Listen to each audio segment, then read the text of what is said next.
Hi, this is Brent Campbell again. Today I'm going to tell you about an important topic that I knew almost nothing about until just a few years ago.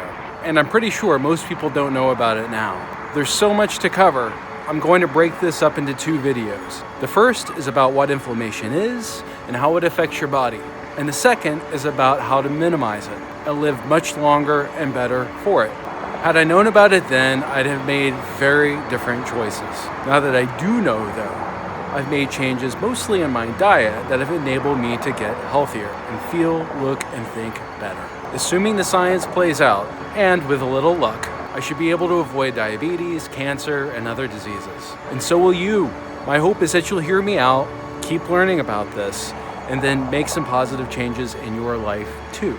Okay, so why should you care about inflammation? I figure there are probably two groups of people watching this video.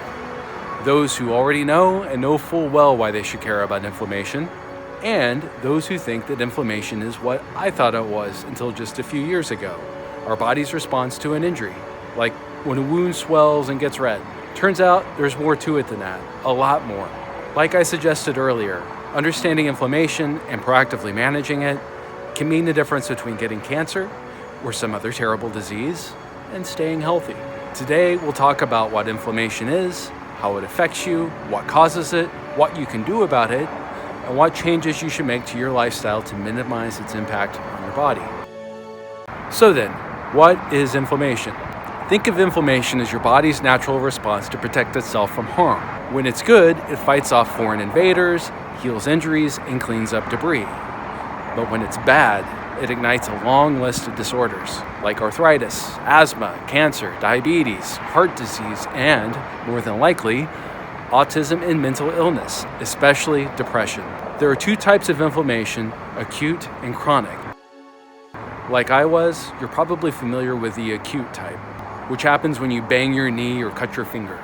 Your immune system dispatches an army of white blood cells to surround and protect the area, creating redness and swelling. The process works the same way if you have an infection. In these situations, inflammation is essential.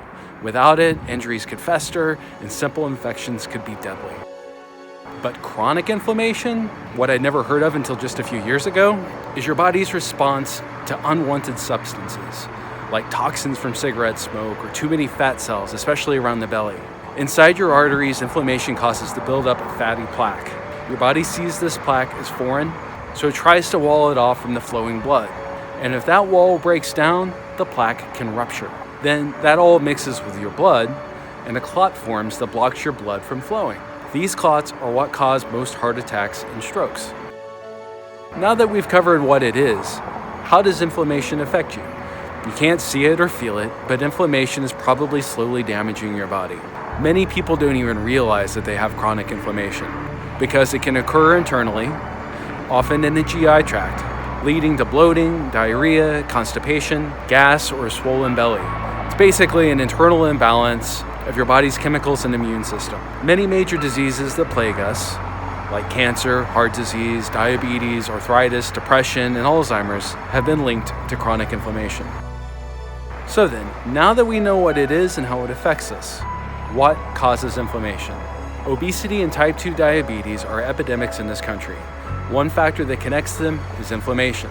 In fact, 80 to 90% of all cancers are caused by environmental factors. Of these, 30 to 40% are directly linked to diet. Inflammation caused by processed foods is especially damaging because it leads to heart disease, diabetes, cancer, and other diseases.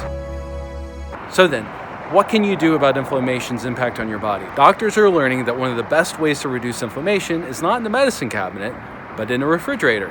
By following an anti-inflammatory diet, you can fight off inflammation for good. So the food you eat, the quality of sleep you get, and how much you exercise are all important here. You can control or even reverse inflammation by living a healthy, anti-inflammatory lifestyle. I talked about this in the last videos about what to eat, what not to eat, and how I lost 50 pounds.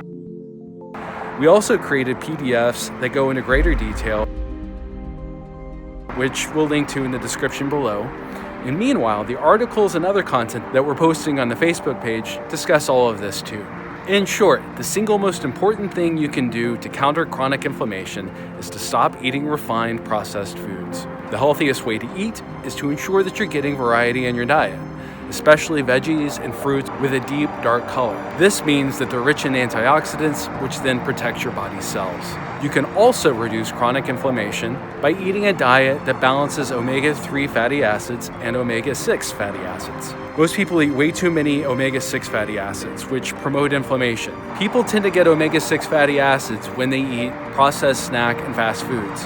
Omega-3 fatty acids, on the other hand, from oily fish, Brussels sprouts, broccoli, pasture-raised eggs, walnuts, and flax seeds, just to name a few, have an anti-inflammatory effect. Now, having said all of that, what should you do now? We'll cover that in the next video.